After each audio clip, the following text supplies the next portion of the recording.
খেলাটা ইলেকশন হবে কি হবে না, this is not the contradiction. মূল কন্ট্রাডিকশন হবে বাংলাদেশে ৭১ থাকবে কি থাকবে না। তবে একটা জিনিস খুব সুবিধা হয়েছে, শেখ হাসিনা গিয়া, শেখ হাসিনা মুক্তিযুদ্ধ কইয়া দুর্নীতি করছে তার সরকার, অত্যাচার করছে তার সরকার, জেলখানা নিচ্ছে তার সরকার, নির্বাচন দেয় না, সে গণতন্ত্রকে হত্যা করছে।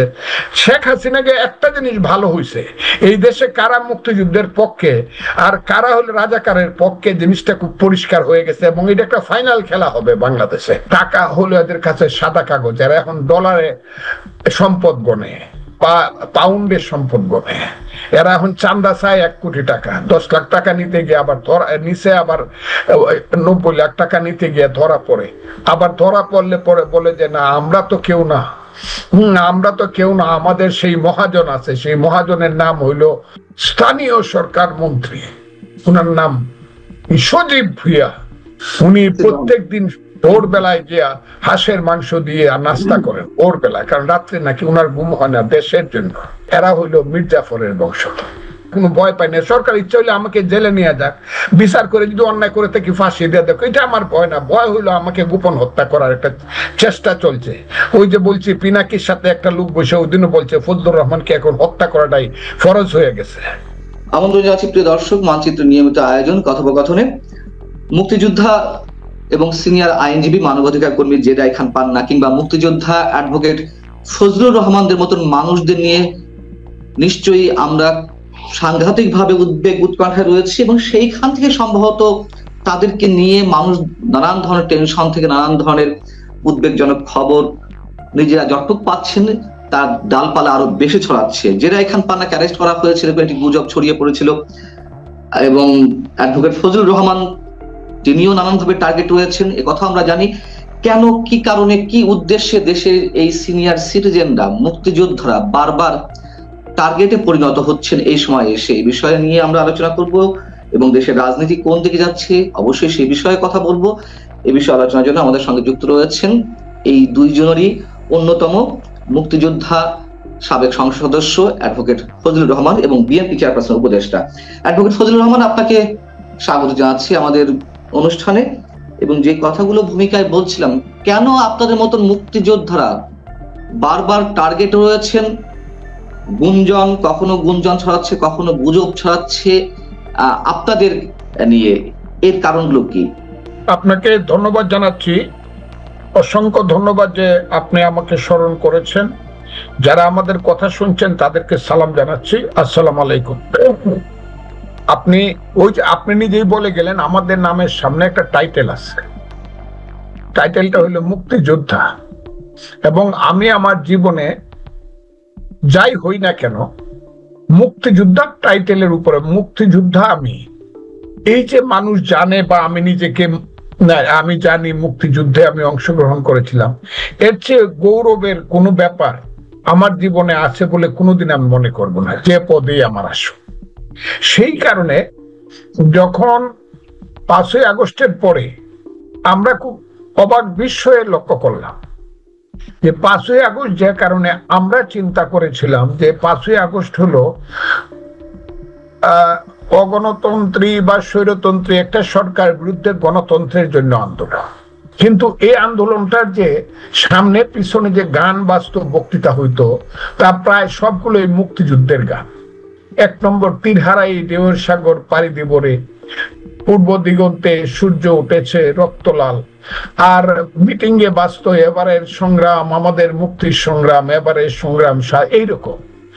আমরা কি বিভ্রান্ত হয়েছিলাম কিনা জানি না, কোনো সময় মনে হয় না যে এই আন্দোলনটার পিছনে ভ্যানগার্ড হিসাবে শিবির, জামাত, তাদের সমর্থন থাকলেও তারাই ভ্যানগার্ড, তারাই সবকিছু করছে, এবং আমরাই এখানে হচ্ছি, বিভ্রান্ত হচ্ছে, এই কথাটা আমার কোনোদিনই মনে হয়নি। এবং সেই আন্দোলনের সাথে আমরাও যুক্ত হইলাম, সারা দেশের মানুষ যুক্ত হইলো, দলগুলো যুক্ত হইলো, কিন্তু বেনামে।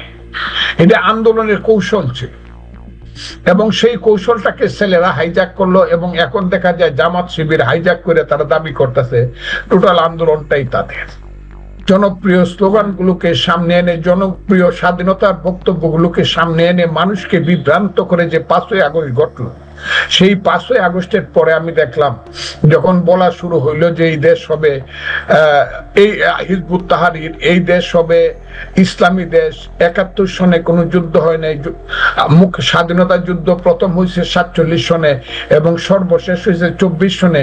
71 সনে ভাইয়ে ভাই একটা ঝগড়া হয়েছে, যে ঝগড়াটার মূলে ছিল পাশের একটি দেশ যার নাম ইন্ডিয়া, যার রাজধানী দিল্লির ষড়যন্ত্রে আমরা ভাইয়ে ভাই ঝগড়া করছিলাম। কাজে এইটা কোনো যুদ্ধ হয় নাই। যারা যুদ্ধ করছিলেন অস্ত্র হাতে তারা আল্লাহর কাছে মাপ চান। এই সেদিন থেকে বা তার আগের থেকে কিছু বুঝি, সেদিন থেকে আমি কিন্তু এককভাবে প্রতিবাদ করা শুরু করলাম এবং প্রতিবাদের ভাষাটাই ছিল নির্ভয় এবং নিঃসংকোচের ভাষা। সেটা হলো, এই রাজাকারের বাচ্চারা, এই আলবদরের বাচ্চারা, মুক্তিযুদ্ধ কিন্তু থাকবে এবং আছে, মুক্তিযোদ্ধারা কিন্তু এখনো জীবিত আছে। আমার মতো হতবাগা ফজলুর রহমানরা 78 বছর বয়সে জীবিত আছে, পারলে গুলি করে মারো, কিন্তু মুক্তিযুদ্ধের বিরুদ্ধে 71-এর বিরুদ্ধে কোনো কথা বললে আমি তাদেরকে রাজাকারের বাচ্চা, আলবদরের বাচ্চা বলবো। এই কিন্তু শুরু হইল মুখপাত্র। এবং সবচেয়ে বড় সর্বনাশা শক্তি হইল যে ছেলেগুলোকে আমরা মনে করেছি এরা জাতীয় বীর, এরাই বাংলার ফিডেল ক্যাস্ট্রো, যাদেরকে আমরা মনে করেছি, সেই সব ছেলেরা ট্রেন বাই জামাত ইসলাম এবং কালো শক্তি যে কোনো জায়গা থেকে যে কোনো সময়ে, আমার ধারণা 5 থেকে 7 বছরে তাদেরকে জামাত এবং ইউনূস সাহেব ট্রেন করেছে। ওই যে মিটিকুলাস, এখন তো আমি ইংরেজিতে শিখে ফেলছি, আগে তো বলতে পারতাম না।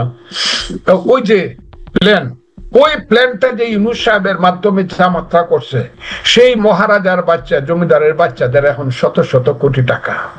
এই এদের এখন টাকা হলো এদের কাছে সাদা কাগজ, এরা এখন ডলারে সম্পদ গণে, পাউন্ডের সম্পদ গণে। এরা এখন চান্দা চায় 1 কোটি টাকা, 10 লাখ টাকা নিতে গিয়ে আবার নিচে, আবার 90 লাখ টাকা নিতে গিয়ে ধরা পড়ে।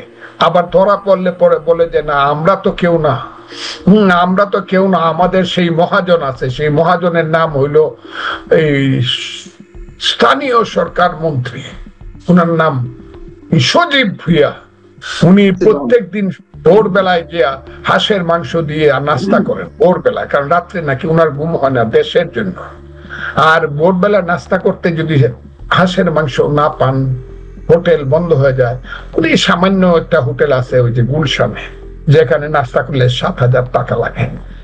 এই যে অবস্থা চলছে, আমি এদেরকে আমি দুর্নাম করতে, কিন্তু এরা কেন 100 লোককে মারায়, আমাদেরকে বৃদ্ধ বয়সে স্বপ্ন দেখায়, আজকে কেন তারা কোটি কোটি শত শত কোটি টাকার মালিক, আজকে কেন আন্দোলনকে বিভ্রান্ত করে বাংলাদেশকে আজকে পরাধীন করে, ওই পরাধীন কথাটা আমি চাইছেন যে এরা যারা আছে স্বাধীনতা বিরোধী শক্তির এজেন্ডা গুলোই বাস্তবায়ন করছে। আর যেহেতু আপনারা এখনো যে কজন হাতে গোনা মুক্তিযোদ্ধা বেঁচে আছেন তারা মুক্তিযুদ্ধের পক্ষে কথা বলছেন, এই জন্য তো আপনারা টার্গেটেড হয়েছেন।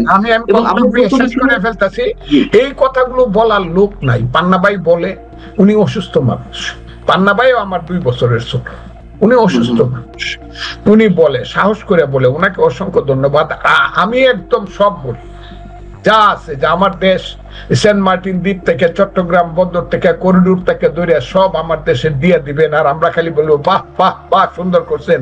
তার সামনে হইলো ইউনূস সাহেব, মধ্যে হইলো জামাত, এই ছেলে, তার সামনে হইলো ছেলেরা, আর পিছন থেকে অন্ধকারের শক্তি জামাত ইসলাম শক্তি যোগাবে।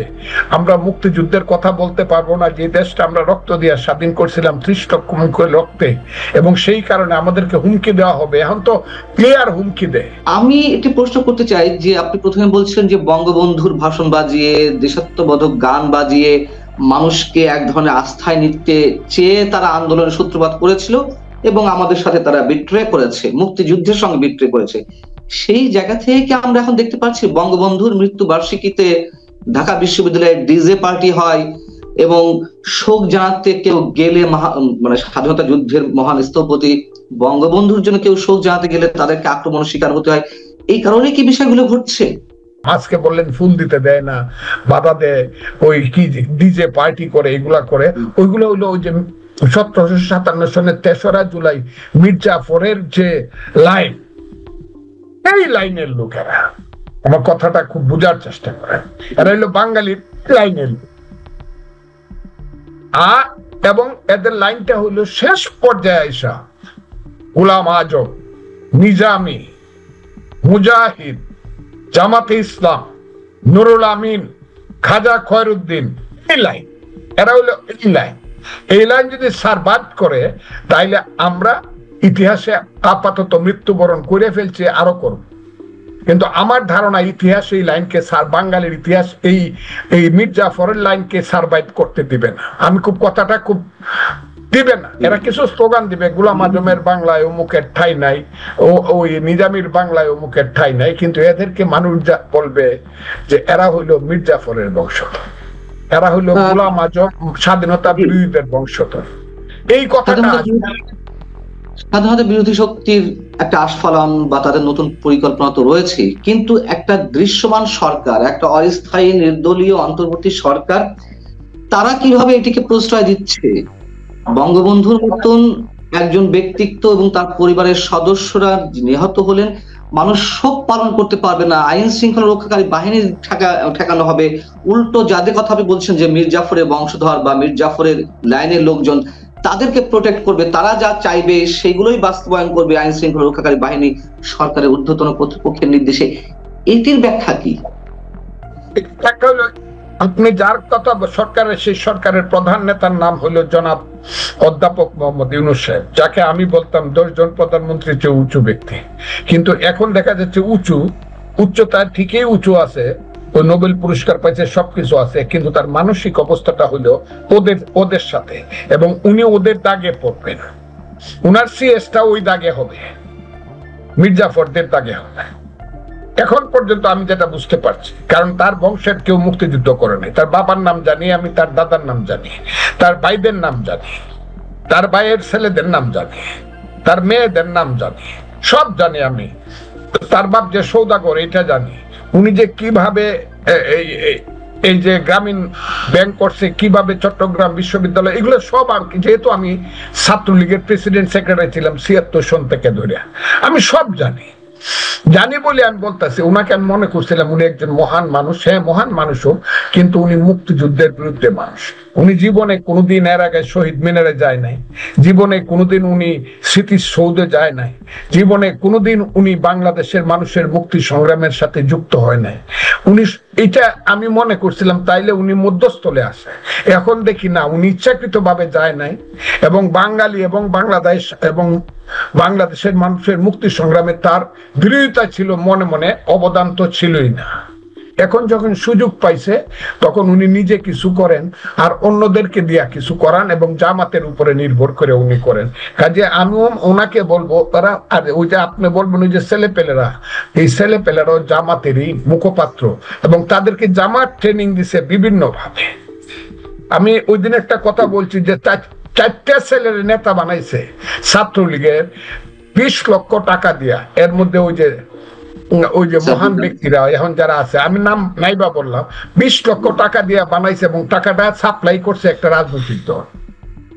এই যে একটা মুনাফিকি শুরু হয়েছে বাংলাদেশের রাজনীতিতে। বিএনপির ভিতরে ঢুকে আছে অনেক, তাদের খালাতো ভাইয়েরা সব ঢুকে আছে। কাজে এই দেশে তাই হবে।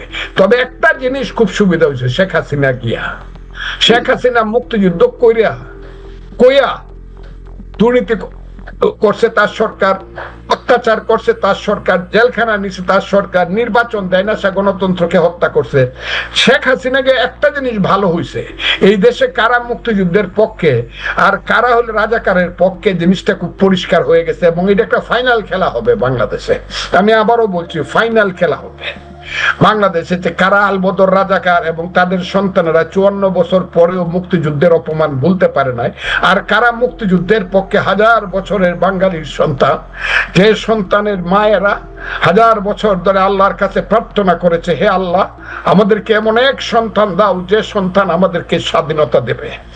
1000 বছর ধরে বাংলার হিন্দু মায়েরা তুলসী তলায় প্রদীপ জ্বালিয়ে ভগবানের কাছে প্রার্থনা করেছে, হে আল্লাহ হে ভগবান আমাদেরকে এমন এক সন্তান দাও যে সন্তান আমাদেরকে বিদেশিদের অত্যাচার থেকে মুক্তি দেবে।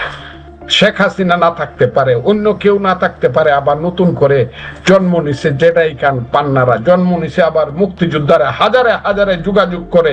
ফজলু ভাই একটা খালি ডাক দেন, একটা খালি কথা বলেন, ফজলু ভাই আপনারা কথা বলেন না কেন? আমি বললাম আপনি দেখবেন এই যে আমি বারবার বলি যে রাজাকারদেরকে আপনারা বাংলাদেশ বিরোধীদেরকে আপনারা সোহরাওয়ার্দী উদ্যানে বারবার সুযোগ দেন মিটিং করা, একবার আমাদেরকে তো মিটিং করার সুযোগ দিয়ে দেখেন আমরা সংখ্যায় কত হাজার কত লাখ বাংলাদেশে, এটা বলে। কিন্তু এটা কিন্তু ইউনূস সাহেব ওই সুযোগ তো দূরের কথা, একটা ফুল দেওয়ার সুযোগ দেয় না কাউকে, এটা কোনো কথা হলো নাকি? দল সর্বতভাবেই বুঝতে পারবে যে খেলাটা ইলেকশন